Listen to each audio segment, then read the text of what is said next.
La isla de Cuba ha sido un estado socialista por más de medio siglo. El hecho de que el socialismo en Cuba haya comenzado con o mucho después de la revolución de Fidel Castro en 1959 es un tema de debate. Pero los íconos de esta revolución siguen muy presentes en las calles de Cuba.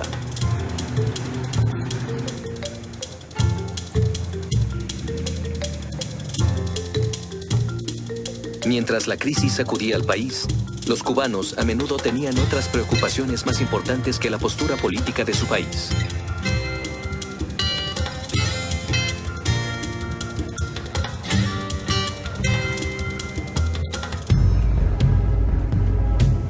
¿Qué causó que cientos de miles de cubanos abandonaran su país?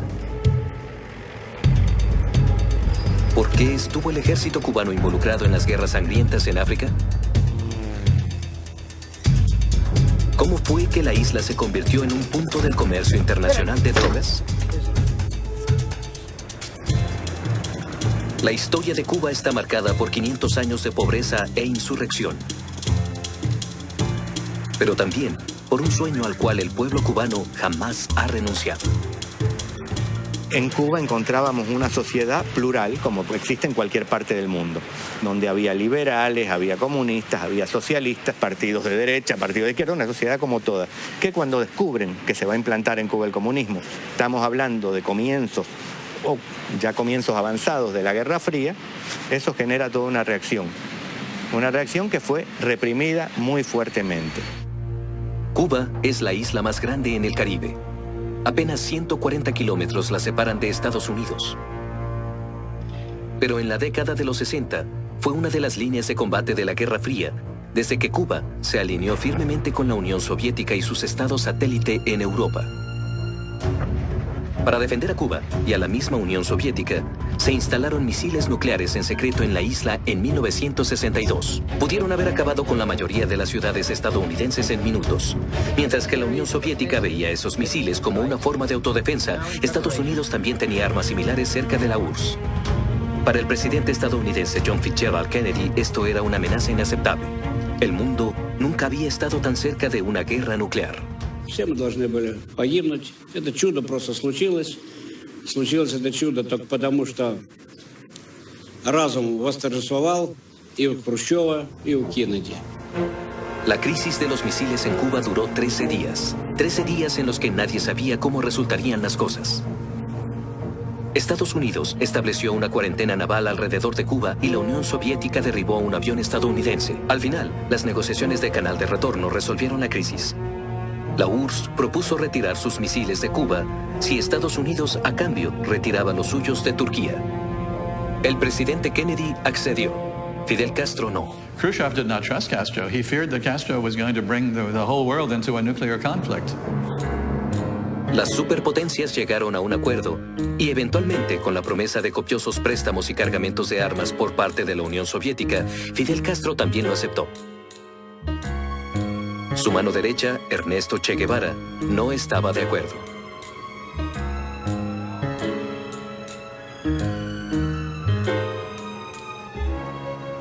Los problemas del Che Guevara con Fidel son porque para el Che el apoyo que le estaba dando la Unión Soviética a los movimientos revolucionarios era muy pobre, era muy poco. Y él esperaba mucho más de los soviéticos y si no de los chinos, mientras Fidel tenía un tipo de relación con los, se había entregado de alguna manera a los soviéticos. Al dejar el gobierno de Cuba, Ernesto Che Guevara fue a Bolivia con otros soldados cubanos para ayudar a derrocar al gobierno. Fue herido y arrestado.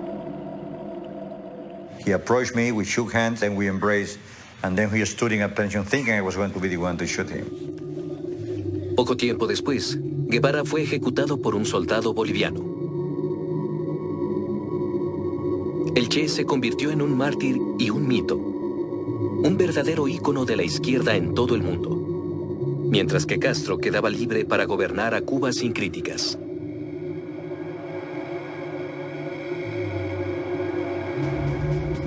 Desde que su revolución tomó el poder de Cuba el 1 de enero de 1959, Fidel Castro había visto a Estados Unidos como su principal enemigo.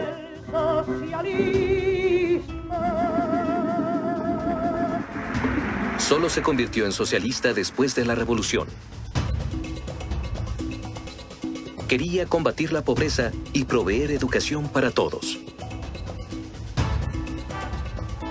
Und da kommt zum Beispiel die Alphabetisierungskampagne rein. Niemand hatte sich vorher für die Armen auf dem Land interessiert und auf einmal schickt Fidel die jungen Leute aus den Städten und bringt der ganzen Bevölkerung sozusagen Lesen und Schreiben bei. Se construyeron escuelas y hospitales a través de la isla.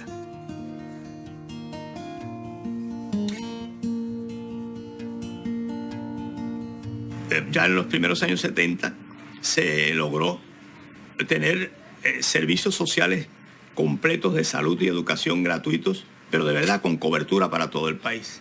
Y a la vez, más de 500 000 de jovencitas y jovencitos se educaron en su enseñanza secundaria para todos. El 29 de enero de 1964, equipos de cámaras soviéticas estaban en Cuba para grabar la visita del secretario general Leonid Brezhnev a la isla. La economía de Cuba fue firmemente sovietizada a mediados de la década de los 70. Para subsistir, Cuba dependía de sus países hermanos soviéticos, comandados por la URSS. Los tratados comerciales eran el objetivo de la visita, mientras que la economía de Cuba era moldeada como la de la Unión Soviética. El Estado controlaba y planeaba la agricultura, la industria y el comercio. La sovietización, es decir, que el Estado ocupa todo espacio, incluso aquel de los servicios mínimos, como es alguien que vende sándwiches, o que vende todo, o sea, donde todo tipo de iniciativa privada, aunque le sea la más pequeña, está prohibida, es a partir del año 68. La Unión Soviética proveyó una ideología, pero también mantenía a Cuba económicamente. In den 60er Jahren war ja die Versorgungsengpässe elementar und Kuba war überhaupt noch überlebensfähig durch die Versorgungspipeline, die dann zur Sowjetunion errichtet wurde, die Schiffe, die ständig Öl brachten und auch die Lebensmittel liefern, was sie alles geliefert haben. Es wäre ohne die Sowjetunion untergegangen, vermutlich. Castro fue bienvenido a la Unión Soviética con todos los honores. Y como prueba de la amistad entre los dos estados, se le permitió llevarse a casa los últimos ejemplares de innovación socialista. Aber das waren natürlich Solidaritätspreise. Solidarität hat es ja nicht nur auf Kundgebungen gegeben, sondern Solidarität hat es untereinander im Verhältnis auch gegeben. Moscú también apoyaba a Cuba en deportes competitivos. Se suponía que el éxito en esto demostraba la superioridad del socialismo. Cuba debía encontrar la manera de pagarle a sus países hermanos. La principal exportación de la isla era el azúcar, así que Fidel Castro decidió expandir las exportaciones de azúcar al bloque de países socialistas. La fin des années 60 se termine non pas par des exploits guerriers, mais par une tentative d'exploit économique qui est ce qu'on a appelé la safra, c'est-à-dire la récolte de canne à sucre de 10 millions de tonnes, qui voulait montrer à quel point Cuba pouvait surpasser tous les records de tous les temps en production. Casi la totalidad de la población de Cuba fue convocada para ayudar. Trabajadores, granjeros, académicos, servidores públicos, todos estaban inscritos en la cosecha del azúcar. Este vehículo lleva a un estandarte diciendo que la caña de azúcar se derribará con un golpe de machete. Und wollte außerdem auch die Massen mobilisieren, mal wieder zu einem gemeinsamen Projekt dieser entscheidenden Frage, schaffen wir es, 10 Millionen Tonnen zu produzieren oder nicht. Pero a cambio de la cosecha récord de caña de azúcar de 1969, Cuba ignoró al resto de su industria. Las aulas de clase y las fábricas estaban vacías, mientras que todo tipo de personas trabajaban en los campos. Incluso el mismo Fidel Castro participó en la cosecha. La economía de Cuba se detuvo en seco y le tomaría meses para recuperarse. Terminé de façon lamentable, non pas tant parce qu'il est arrivé seulement à 9 millions de tonnes, ça on peut lui pardonner, mais surtout parce que pour arriver aux 9 millions de tonnes, il a désorganisé la totalité de la vie économique, politique même, puisque le Conseil des ministres se réunissait au milieu d'hacienda ou de canne à sucre. Todo el sistema en Cuba estaba a punto de colapsar. El único beneficio del desastre era que el gobierno soviético perdonó la deuda de Cuba en vez de ver a su aliado hundirse. Brezhnev hat den ersten Schuldenerlass ihm gegönnt und die Wirtschaftsbeziehungen zur Sowjetunion und auch überhaupt zum sozialistischen Lager wurden verstärkt. La presencia soviética en Cuba no es que fuera, como se puede imaginar, una presencia de ocupación. Uno no veía soviéticos por todos lados, había que ir a una empresa, pero por supuesto siempre se estaba hablando de los países hermanos encabezados por la Unión Soviética. Pero bueno, presencia en las calles y eso realmente, al menos yo no la sentí cuando fui niño. Colaborar aún más cerca con la Unión Soviética resultó satisfactorio para Cuba. En términos de educación y salud, la isla pronto estaba por encima de otros países latinoamericanos. Como una precaución principalmente contra Estados Unidos, la isla también adquirió equipamiento militar y los consejeros militares de Cuba estaban presentes donde hubiera rebeldes peleando en el tercer mundo. Castro, qui adore tout ce qui est militaire et qui, de surcroît, devait bien savoir que quand même il devait des choses, a trouvé excellente l'occasion d'une projection internationale de Cuba, et ne serait-ce également que sur le plan du prestige. Y para los revolucionarios cubanos, el campo de batalla contra el imperialismo abarca a todo el mundo. Así entendemos los revolucionarios cubanos nuestro deber internacionalista. Así entiende nuestro pueblo sus deberes, porque entiende que el enemigo es uno, el mismo que nos ataca a nosotros en nuestras costas y en nuestras tierras, el mismo que ataca a los demás. Fidel Castro seguía sintiéndose en deuda con la Unión Soviética. Era su intención pagarles, pero esta vez no en azúcar. En 1974, Portugal se retiró de su antigua colonia, Angola. Una sangrienta guerra civil comenzó con facciones comunistas y nacionalistas peleando por el poder y pidiéndole ayuda a la comunidad internacional. C'est un jeu de gagnant-gagnant, quoi. Je veux dire, l'Union soviétique se dit, voilà, il y a un moyen là pour nous, communisme, soviétisme, de progresser en Afrique, et pour Castro, un moyen à la fois de magnifier l'image de Cuba et de payer un petit peu sa dette à l'Union soviétique, si vous voulez. Und dann wurde es im Prinzip so ein Stellvertreterkrieg in den Parametern des Kalten Krieges. Aber es ist eigentlich aus den letztlich sozusagen aus dem Unabhängigkeitskampf heraus und den Fraktionen, die es da gegeben hat, erwachsen. Cuba está a más de 17.000 kilómetros de distancia de Angola. La antigua colonia portuguesa está en la costa del sureste de África y comparte frontera con Namibia, que entonces era una especie de colonia sudafricana. Uno de los 3 grupos de resistencia en Angola era el MPLA comunista. Como demostración de fuerza y para pagarle a la Unión Soviética por su ayuda para salvar a Cuba, Fidel Castro decidió intervenir a escala masiva. Dann gab es im Prinzip die Suche nach Unterstützung und dann ist Kuba in dieser Weise reingegangen, aber viel massiver, glaube ich, kann man sagen, als es die angolanische Regierung überhaupt erwartet hatte. Damit konnte man sozusagen auch nicht rechnen damals. Es gab die Weltmächte, die Großmächte und Kuba war natürlich eigentlich ein kleiner Fisch. Inicialmente Cuba envió consejeros para entrenar a los guerrilleros del MPLA. Las facciones oponentes recibían apoyo de cargamentos de armas que venían de Sudáfrica y Estados Unidos. Los líderes del MPLA esperaban que Cuba los apoyara de la misma manera.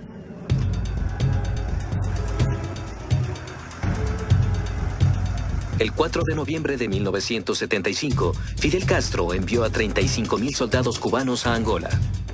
In Angola, Cuba and the Soviets cooperated, they worked together. Cuba supplied the men, the Soviet Union supplied the weapons. Наши специалисты были сторонниками тех операций, которые проводились во время войны, наступательной операции. То есть наступая, овладели плацдармом, закрепились и дальше, как говорится, и так от Сталинграда до самого Берлина. Кубинцы придерживались совершенно другой тактики. Методы партизанской войны. Наступают, захватили, уничтожили противника. La guerra en Angola fue una guerra indirecta peleada en el contexto de la Guerra Fría. Cuba peleó por el este y Sudáfrica por occidente. La guerra fue difundida en ambos lados de la cortina de acero. Estas imágenes son de la televisión del Estado soviético.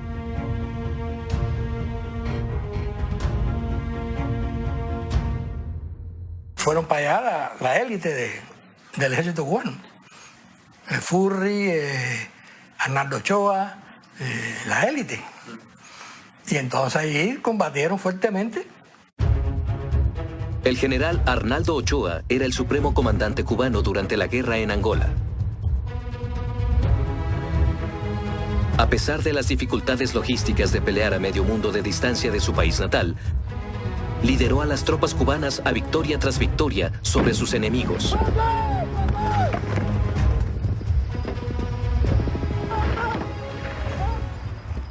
El general Ochoa justamente era uno de los oficiales más jóvenes de la tropa de Fidel Castro en la Sierra Maestra.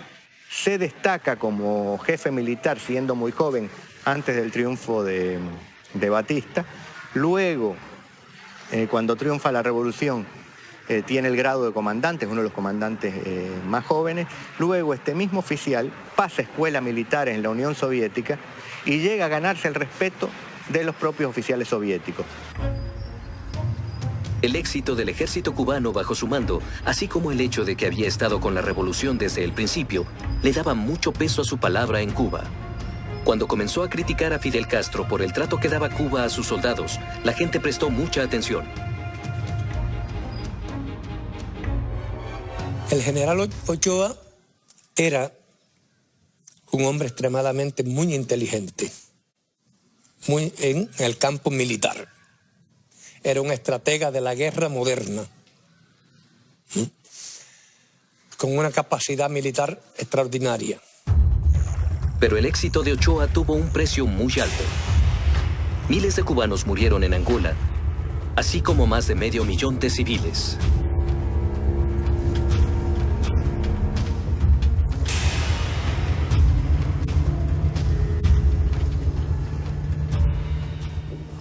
Una guerra sangrienta, ¿no? Había muchos muertos. Una guerra, además de sangrienta, muy prolongada. Duró muchos años. En 1976, los cubanos ayudaron a que el MPLA ganara una victoria provisional, pero los enfrentamientos no terminaron hasta principios de la década de los 90, lo mismo con la participación cubana en Angola. Castro se mostraba reacio a ordenar que sus tropas regresaran a casa. Fidel Castro was not interested in the welfare of the Cubans. He was interested in his own position in history when he went to Africa and became the Secretary General of the non-aligned nation. He was dressed in an African garb and sitting in a throne in Africa. That made him good, feel good, and that was his mindset. Castro dejó que la máquina de la propaganda lo exaltara como ganador, pero muy pocos cubanos sabían de su vida privada. Anfang der 90er Jahre war ja für die normale kubanische Bevölkerung noch überhaupt nicht klar, dass der verheiratet war, sondern er war der große, sozusagen freie Kommandante in Jefe, der sozusagen nur für die Revolution gelebt hat. Man wusste nicht ganz genau wo und wo er sich also bewegt und er war also sozusagen nur für die Revolution da. Las cabezas del gobierno cubano, junto con sus familias, vivían en una propiedad aislada y altamente fortificada, no muy lejos de La Habana.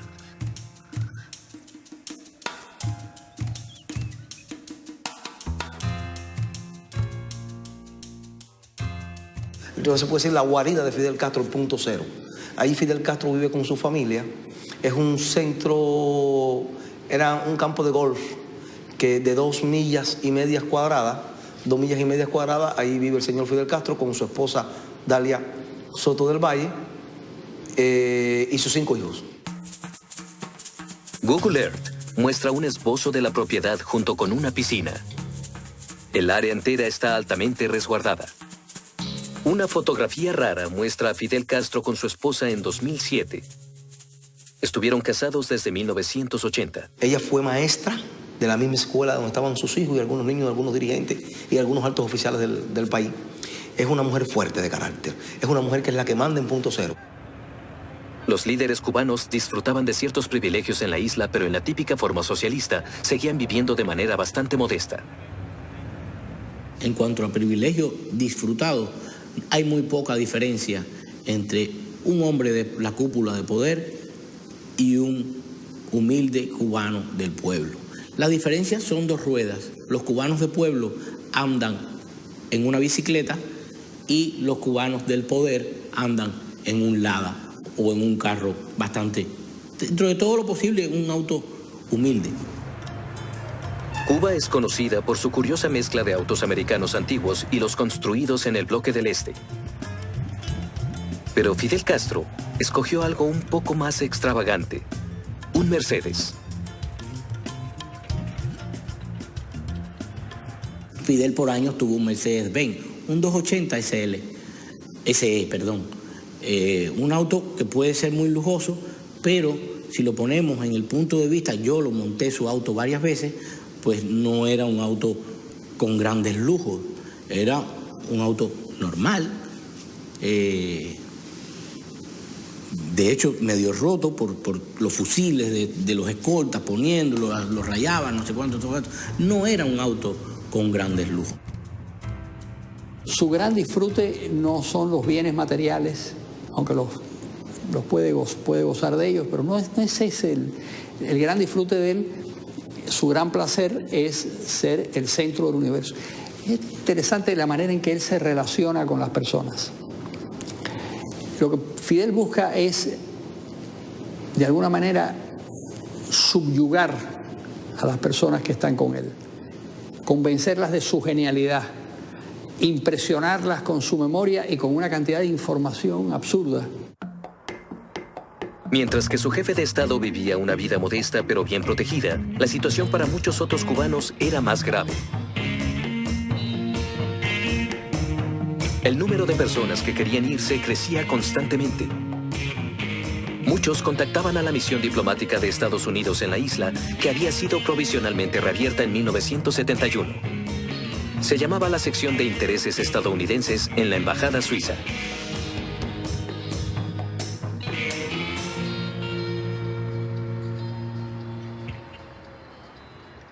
So we are in the same building on the Malecón for decades. And then we had an office down the street where we process refugees. We had one of the 3 refugee processing centers in the world outside of the United States. Algunos cubanos se fueron con la ayuda de la misión diplomática estadounidense.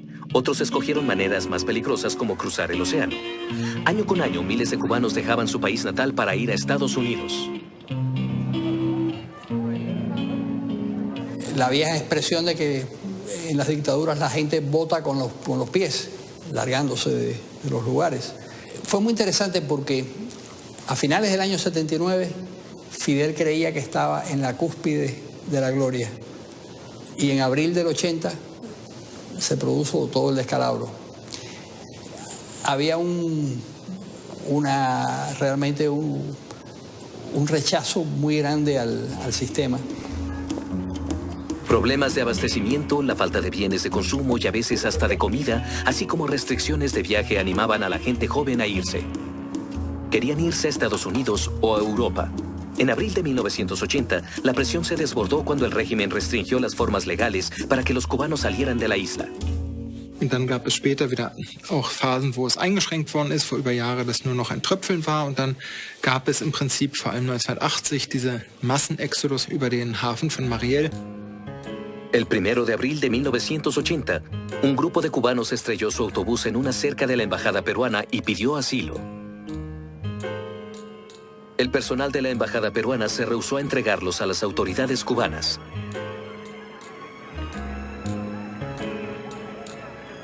La reacción de Castro fue sorprendente, esencialmente por su falta de diplomacia.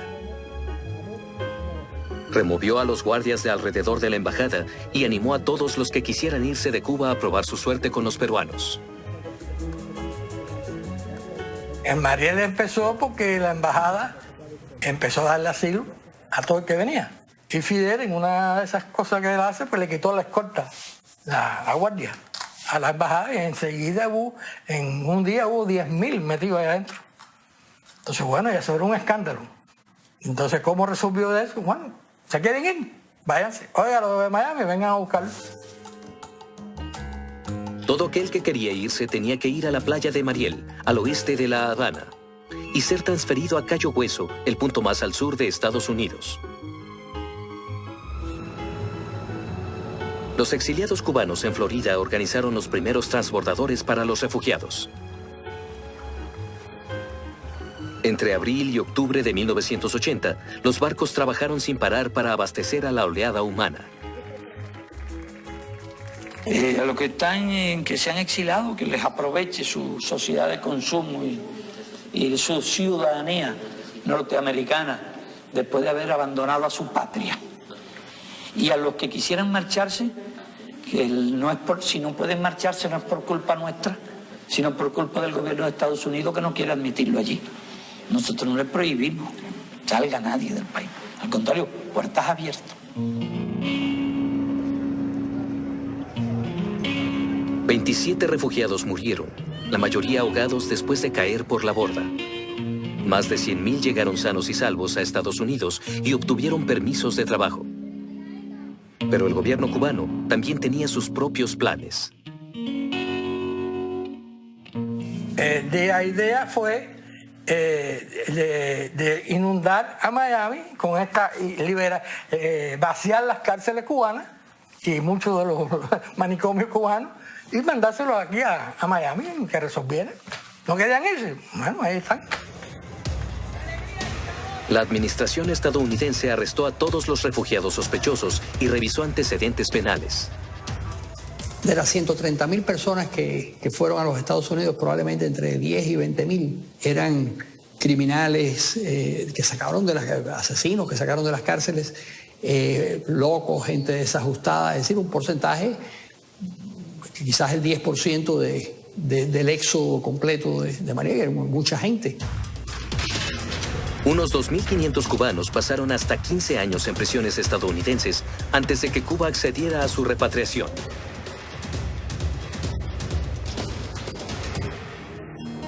En 1980, la llegada masiva de cubanos provocó un aumento del 1% en la tasa de desempleo de Florida, pero la mayoría de los cubanos lograban encontrar trabajo y las noticias de su éxito solo servían para aumentar la insatisfacción en la isla. Las relaciones entre Cuba y Estados Unidos estaban seriamente dañadas.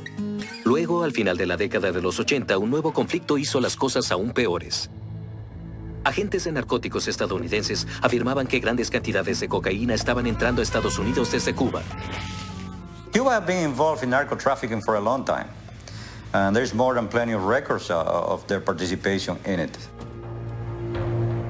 La cocaína venía de Colombia. Desde la década de los 60, Cuba había apoyado a un grupo comunista rebelde ahí. Los altiplanos de Colombia forman la principal superficie de cultivo para la planta de coca. La cocaína era extraída y distribuida por todo el mundo. Para financiar su combate clandestino, los rebeldes comunistas, las FARC, colaboraron con los narcotraficantes colombianos. La historia del narcotráfico cubano empieza cuando Cuba encuentra dificultades para abastecer las guerrillas que están en Colombia.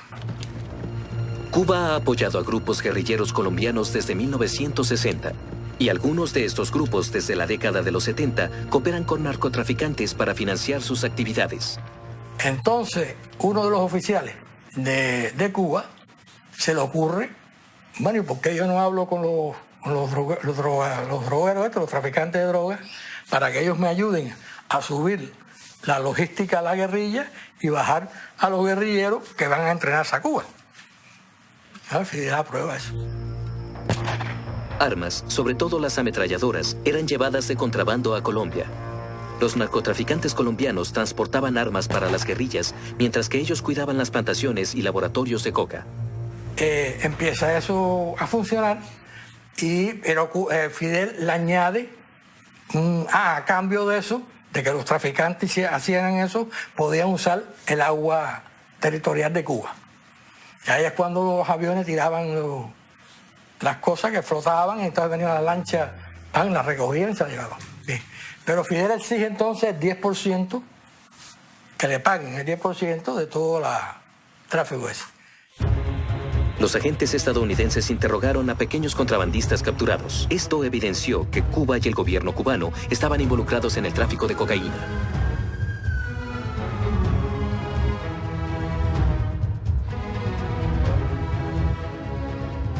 We definitely have information and intelligence that there were some high government officials facilitating the move of cocaine through Cuba. Yeah, well, that information existed.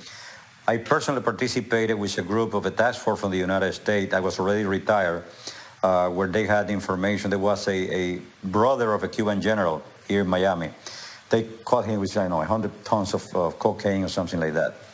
And the guy was trying to get free on, reduced sentence, and he claimed that his brother, who was a general, had the dealings out of Pinal del Rio with Raúl Castro personally. Los estadounidenses solo pudieron atrapar a pequeños comerciantes y no pudieron identificar y detener a los líderes. I think there were those within the regime that saw drugs as a legitimate weapon in trying to destabilize the United States, and had the secondary effect of it raised a lot of money. Además, el dinero de las drogas era lavado en Cuba, aparentemente con aprobación del gobierno. The international banks that they were established in Cuba, they were used to facilitate the money laundering. Sin embargo, Estados Unidos no pudo encontrar evidencia directa conectada a Fidel Castro con el tráfico de cocaína. Fidel jamás habló con un narcotraficante. Eso era Tony de la Guardia. Tony de la Guardia era un coronel en el Ministerio del Interior de Cuba y ahí era responsable de misiones especiales. Ellos empezaron a hacer misiones especiales para Fidel Castro. En los años 80, 82, a mi padre le piden que empiece a no violar el embargo, pero hasta cierto punto sí, diríamos, más que nada de poder ir a Estados Unidos, recuperar el material de alta tecnología que Cuba no podía procurarse de manera normal, porque el embargo lo prohíbe. La administración estadounidense afirmaba tener evidencia de que Cuba participaba en el tráfico de drogas. Algunos oficiales cubanos fueron acusados en ausencia, pero los blancos reales eran los magistrados del gobierno. Mientras tanto, Cuba recibía noticias perturbadoras desde Moscú. El nuevo secretario general soviético, Mikhail Gorbachev, había decidido presentar reformas históricas que al final resultarían fatales para la Unión Soviética.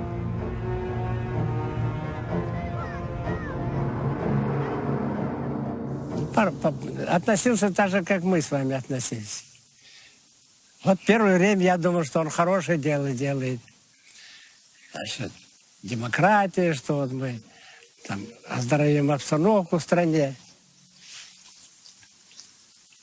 Хорошие слова говорил. А на деле выполнял все, что говорили американцы. И сразу нельзя было сказать даже, что Горбачев затевает. A Castro no le agradaron mucho las reformas de Gorbachev. Pero ya que Cuba dependía de la Unión Soviética para su subsistencia económica, así lo quisiera o no, tenía que trabajar con Gorbachev. Es gab den vielleicht weniger der Generationswechsel. Es war aber die Tatsache, dass plötzlich in dem großen Mutterland der sozialistischen Revolution eine quasi neue Revolution ausgebrochen war. Eine Kulturrevolution mit Perestroika und Glasnost, eine Öffnung, wo ganz neue Ideen entstanden sind. En la Unión Soviética, perestroika, reestructuración y glasnost, transparencia, se volvieron una política estatal oficial. El viejo régimen estaba a punto de colapsar. Gorbachev creía que sus reformas eran la única forma de salvar a su inmenso imperio de caer en la bancarrota. Gorbachev quería la claridad, la transparencia y la honradez. Imagínate, Fidel ha sido enemigo a la transparencia y a la honradez completo. Significaba como Fidel estaba claro, Fidel dijo que eso terminaba con la Unión Soviética, como terminó. Al final de la Unión Soviética sería una catástrofe para el régimen de Castro. Para ser visto como un país que también emprendía nuevas reformas, introdujo la política llamada rectificación, el enderezamiento del camino. Pero el poder total del gobierno no era un tema para ser cuestionado. Fidel se resiste a hacer ninguna reforma importante y dice textualmente varias veces: primero la isla se hundirá en el mar antes que abandonar el marxismo-leninismo. Durante este tiempo, el subdirector de los servicios secretos de Cuba, Juan Antonio Rodríguez Menier, fue ubicado en Hungría. Tomó ventaja de su posición para escapar, llevándose a su esposa e hijos con él.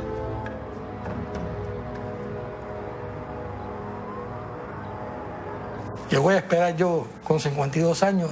Era un problema de que mi familia se desarrollara como ellos querían estar, como ellos querían ser. Eran jóvenes. Pero yo no tenía ninguna aspiración, ni la tengo tampoco, mucho menos ahora, ¿no? El héroe cubano de la Guerra de Angola, el general Arnaldo Ochoa, permaneció en estrecho contacto con la Unión Soviética durante y después del conflicto. Era unos cuantos años más joven que Fidel Castro y su proeza militar lo había convertido en un héroe en Cuba. Se reunió con Gorbachev y parecía estar dispuesto a discutir la necesidad de reformas. Sus críticas hacia Fidel Castro no habían sido ignoradas en la URSS. Que Gorbachev se reunió con Arnaldo Ochoa para hablar de estos temas. Arnaldo Ochoa hablaba ruso y tenía muchas relaciones en Rusia porque había hecho escuelas militares y estaba porque se hicieron los cambios que se estaban haciendo en Rusia. Entonces, Fidel dijo, no, voy a perder el poder. El 12 de junio de 1989, Arnaldo Ochoa fue arrestado y sometido a juicio. El héroe de la República fue acusado de participar en el tráfico de drogas. El fiscal afirmaba que junto con 14 cómplices había convertido a Cuba en el centro del tráfico de cocaína sin el consentimiento del gobierno. Si realmente esas operaciones existieron, solo pudieron existir bajo el conocimiento de Fidel y Raúl Castro. Y por esas propias acusaciones que ellos pretenden hacer el gran caso Ochoa, con el que Ochoa, por ejemplo, no tuvo ningún vínculo directo. Ochoa en ningún momento se le puede probar que haya traficado drogas. O sea, el vínculo directo no existe. Pero también implican Ochoa. ¿Y por qué implican Ochoa? Porque Fidel Castro ahí manda un mensaje a todas las Fuerzas Armadas y a la alta oficialidad. Si soy capaz de fusilar al principal y al más glorioso de mis generales, aquí nadie está a salvo. Antes del juicio, Estados Unidos proporcionó evidencia de que el mismo gobierno cubano estaba involucrado en el tráfico de drogas. Castro tenía que actuar. El gobierno de los Estados Unidos encontró todas las pruebas de las relaciones de Cuba con el narcotráfico. No se podían ocultar. Tony de la Guardia, un amigo cercano del hermano de Fidel, Raúl Castro, estaba siendo acusado de traición y fue sometido a juicio junto al general Ochoa. En un juicio público, dijo lo que el régimen quería escuchar. Trasladar un avión con no recuerdo la cantidad de cocaína, aterrizar en Varadero, posteriormente trasladar la droga a unas lanchas que irían para Estados Unidos. El proceso fue televisado, pero además todo el proceso contra ellos empezó antes del juicio, donde ellos sacaban comunicados en la prensa diciendo que esa ofensa a la patria la iban a lavar con sangre. Es decir, que antes de que tomaran la decisión de pronunciar las penas de muerte, ya ellos estaban diciendo que iban a fusilarlo. El general Arnaldo Ochoa y Tony de la Guardia estaban entre 4 acusados que fueron ejecutados por pelotones de fusilamiento. Los demás recibieron penas de prisión severas. Mi padre fue detenido un 13 de junio y fue fusilado un 13 de julio. Lo que muestra que ellos querían eliminar a estas personas muy rápido. Fidel y Raúl Castro afirmaban que nunca habían estado involucrados en el tráfico de drogas. El veredicto subrayaba su autoridad sobre el país. No había lugar para ninguna reforma ni para ningún aspirante a sucederlos. Su propaganda pintaba a Cuba como una utopía socialista, un país que enviaba doctores a todos los puntos álgidos humanitarios en el mundo. Mientras tanto, en Europa, el socialismo estaba fallando. El muro de Berlín colapsó en noviembre de 1989. Un gobierno del pueblo tras otro eran hechos a un lado. Ich war in Kuba und hatte ein langes Gespräch mit Raúl Castro und habe dort auch über den Herbst 89 berichtet. Und das Interesse in Kuba, warum die DDR zugrunde gegangen ist, das Interesse ist für sie lebenswichtig, weil sie natürlich alles tun, um daraus für sich zu lernen, dass sie weiter bestehen und weiterkommen, als wir es gekommen sind. Mikhail Gorbachev fue el secretario general del Partido Comunista hasta 1989, cuando se convirtió en presidente de la Unión Soviética durante solo 2 años. Mientras que los antiguos países socialistas de Europa miraban hacia adelante a un futuro brillante y nuevo, Cuba quedó aislada y atrapada en un círculo vicioso de miedo. The fall of the Soviet Union was catastrophic for Cuba. Selling all these things that nobody was going to consume.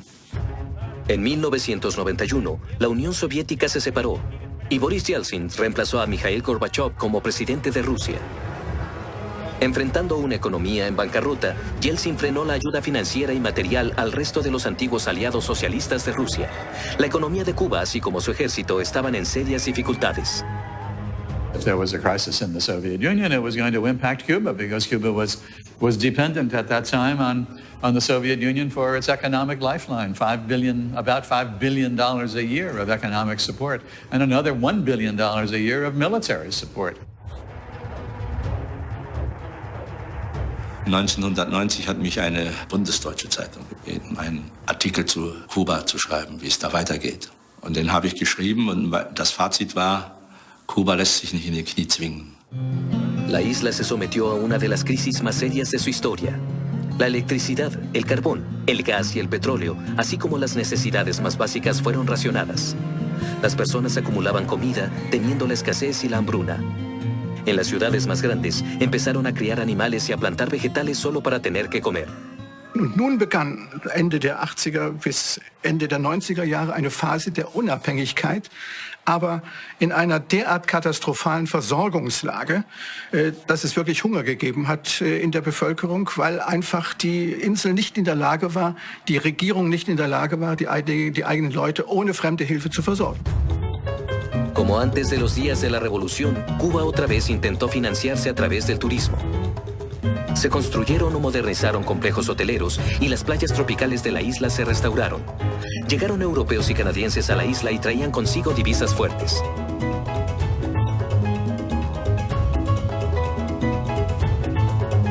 Une solution partielle, mais quand même importante. Je dis partielle parce que le problème des touristes, c'est qu'il faut les nourrir. Et si vous ne produisez pas de la bouffe chez vous, il faut importer. Para atraer turistas y su dinero, en 1993 Fidel Castro autorizó una mini-revolución. El dólar estadounidense fue introducido como una segunda moneda de curso legal, principalmente para los turistas. Una ventaja adicional de esta medida era que los cubanos exiliados en Estados Unidos ahora podían enviar dinero a Cuba para mejorar la vida de sus familias en la isla.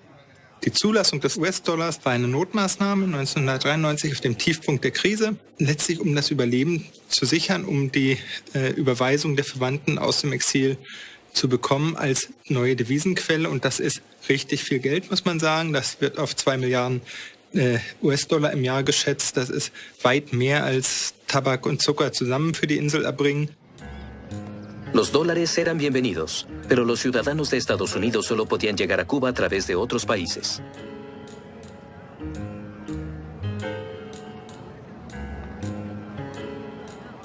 The regime needs an enemy. It always has, and Fidel said from his early days, a revolution like mine needs an enemy, and the U.S. will always be the enemy. So they do not want really normalization with us. They need to keep us as an enemy to explain the failure of the system. Mientras envejecía y su salud comenzaba a deteriorarse, Fidel Castro tenía que delegar cada vez más. Su hermano Raúl se encargó de algunas de sus responsabilidades. Und da hatte Raúl 2 Dinge vor, die er dann auch durchgesetzt hat. Und zwar auf der einen Seite die Einrichtung von militärischen Betrieben, also Betrieben unter militärischem Kommando. Und das zweite war die Bauernmärkte. Los pequeños productores ahora podían vender comestibles de cosecha propia y obtener una ganancia. 40% de la economía, sin embargo, casi toda producida por el turismo, estaba directamente controlada por el ejército. Lo que sí hay que ver que las Fuerzas Armadas de Cuba, a diferencia de las otras en el mundo, sí se convierten casi también en un ministerio o un gestionario de la economía estatizada. La promesa de Fidel Castro de libertad y socialismo para Cuba falló cuando el resto del mundo socialista colapsó. Con el fin de salvar a su isla y su gobierno, estableció un control militar total de la economía y la sociedad. Después de la caída de la Unión Soviética, tuvo que encontrar nuevos socios para asegurar su supervivencia. El mercado reactivado del turismo tenía un objetivo principal: financiar al ejército cubano y, por ende, mantener a los Castro en el poder.